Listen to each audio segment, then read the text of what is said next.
Hi everyone, welcome back to Learn English with Erica. We are in part 2 or day 2 of our Welcome to the Neighborhood series.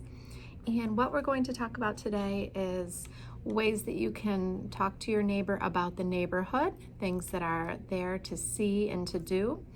Also inviting them over, maybe for coffee, how to do that. And then how to say goodbye politely. So those are the 3 things that we're going to talk about today. So first, discussing the neighborhood. So when you're discussing the neighborhood, you're talking about things that go on, things that happen in the neighborhood, right? So you could talk about the neighborhood in general, or you could talk about places in the neighborhood. So you could say something like, "It's a really nice neighborhood, isn't it? It's a really nice neighborhood, isn't it?" So you're expressing that you enjoy the neighborhood and you're wondering if they also enjoy the neighborhood. If there's something special nearby, you can talk about that, kind of suggesting to the person that they go check it out or they go visit. So you could say, "Have you checked out the local park yet?" Have you checked out the local park yet? Maybe there's a community center or a really cute grocery store nearby. You could say, "We have a really great community center just a few blocks away, just a few blocks away." You might talk about the traffic, the cars that you might see on the neighborhood streets. You might say something like, "This street can get really busy around 3 o'clock in the afternoon, but it's pretty quiet otherwise." Or maybe, "That part of the neighborhood is very busy, but this part of the neighborhood is really quiet, so not much traffic." Someone might ask you something about neighborhood events or group events. Sometimes neighborhoods have what we call garage sales. They're basically just sales where people set up tables in their driveway and they put things out that they would like to sell. So sometimes there's a neighborhood garage sale. That would be an example of a neighborhood event. So you could tell someone about that, or you might ask, "Do you know if there's a neighborhood event going on soon?" or something like that. Or, "Could you tell me about the neighborhood sale I saw signs about?" Okay, the second thing that we're going to talk about is inviting your neighbor over, inviting them over. You can invite them over specifically for a day or time, or you could just use it as kind of a suggestion of something that you might do. So you could say something like, "If you ever want to grab a coffee or hang out, let me know."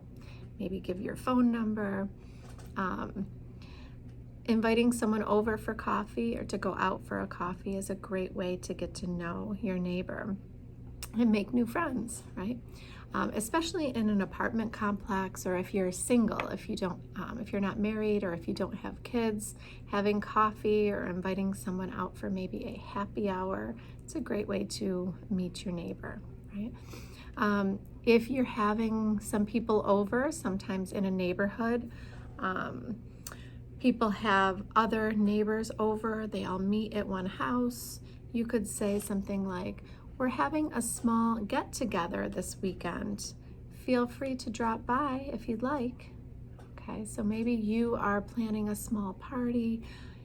If you have children that are the same age, you could say, "Oh, I'm having my son's birthday party this weekend. Feel free to drop by with your son if you like."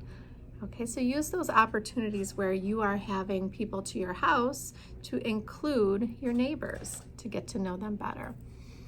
You could also, if they live exactly right next door to you, you could say, "We should have a barbecue sometime." It's a great way to meet the neighbors. So this barbecue could be maybe spread out between both of your backyards, or maybe if you're living in an apartment complex where there's a shared area to grill or cook, you could invite that neighbor to host a barbecue with you. A barbecue is just cooking on the grill, usually some meats, maybe some salads or other sides to eat with the meats. In the United States, hamburgers and hot dogs are very popular. I know in other cultures it might be some other meat that is cooked, but it really doesn't matter. It's just a way to get a lot of people together around food, and it is a great way to meet your neighbors. So you can try that route. And now saying goodbye politely. Sometimes it's hard, it's a little bit awkward when you're trying to get out of the conversation, when the conversation is done or you don't really have anything else to talk about. What are some things that you could say? You could say, "It was great meeting you. I'd love to chat again sometime." "It was great meeting you. I'd love to chat again sometime." Okay, and the other person will probably say something similar. You could also say, "Oh, well, I'll let you settle in, but don't hesitate to knock on my door if you need anything." Okay, "I'll let you settle in, but don't hesitate to knock on my door if you need anything else." You could just be simple and say, "Well, I'll see you around. Welcome to the neighborhood. I'll see you around. Welcome to the neighborhood." Or you could say, "It's really nice to have you as a neighbor. It's really nice to have you as a neighbor. I hope you enjoy it." Okay, so those are 3 other scenarios that we could talk about when you first meet a new neighbor. And I hope you enjoyed the second part of this series. I am going to do the third part. The third part is going to be some mistakes that you might make when meeting a neighbor, or really anyone, for the first time. So if you're interested in learning some mistakes that new English language learners make, then you can hang around and click on my third video. I hope you enjoyed it. Have a good day, and we will see you later.